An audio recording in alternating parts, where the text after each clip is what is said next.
In this lesson, we're going to learn how to play our cinematic from the beginning of our game.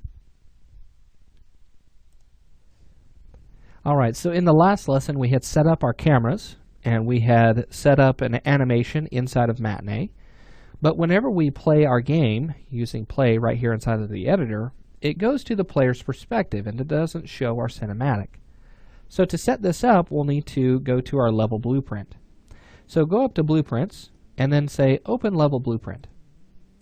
With that set up here, let's go ahead and right click and we're going to create a new event. So I'm going to go down to add event and I'm going to use event begin play. And what this will do is it's going to create an event that will fire off as soon as the game starts.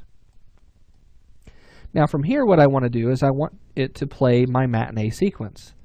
So I'll go into my level, select the Matinee sequence that I want it to play, and then with that selected I'm going to go back to my blueprint and then right click and type in the word play. Now with play it's going to bring that in and it's also going to attach the selected object in my scene as the target, as long as it's valid, of course.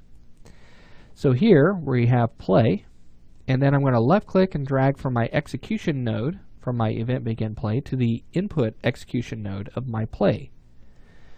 So what do you think is going to happen? Well, it should go ahead and play our cinematic. So let's compile this, let's go to our level, and then we're just going to hit play.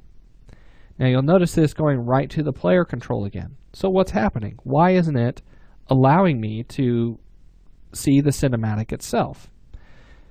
Well, what we'll need to do is set up a director group inside of our Matinee. Now you might be asking, wait a minute, what does that mean exactly? Well, let's go ahead and go to Matinee and let's open up the Matinee for our cinematic. You'll notice that we set up our camera. That's perfectly fine. But the Matinee doesn't necessarily know what to do with that camera. It's just going to animate it. It doesn't know that it needs to switch to the camera's view itself. And so this is done using a director group. So to create a director group, we go ahead and we right click, and at the bottom of our list we'll see add new director group. By left clicking on that, you'll see that a new track has been created and a new group. So here's our director group. What we want to do is we want to play from camera 02, the one that we've animated. We want to play from that. So we're going to start at frame 0 and we're going to go all the way to the end at frame 2. So let's go into our level. Let's select camera 02 with that selected, and now camera 02 is actually camera actor 10 here. But in our Matinee we're going to go ahead and we're going to add a new key. Now it's saying here that it doesn't have any selected tracks. Now that's off screen obviously. Let's select our director track and then let's add a new key. And you'll see that it's saying, alright, cut to group which one? In this case it's camera 02. Let's hit OK.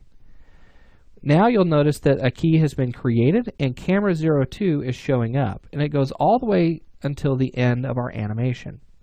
So let's go ahead and save all of this. So we're going to just hit save all. It's going to go ahead and close Matinee for us because it's also saving the level. And then if I come in and I hit play, you'll notice that our cinematic is now playing, and then it jumps to our player controller. Now something that I want you to notice really quickly, if I were to stop this and then I were to hit play and then I were to quickly hit my left mouse button, you'll see that I'm firing all of those. In a cinematic, we may not want the player to have any control whatsoever. So we'll have to overcome that, and I'll show you how to do that. But first, what I want to do is I want to refine my cinematic a little bit more. Let's talk about using multiple cameras in this. And so what we'll do is we'll jump into our next lesson and we'll talk about how to use these two cameras, and we'll even add a third one just to make it interesting, and how we can get that camera group to cut from one to the other, and we'll also talk about some different effects that we can use with these cameras. So I'll see you then.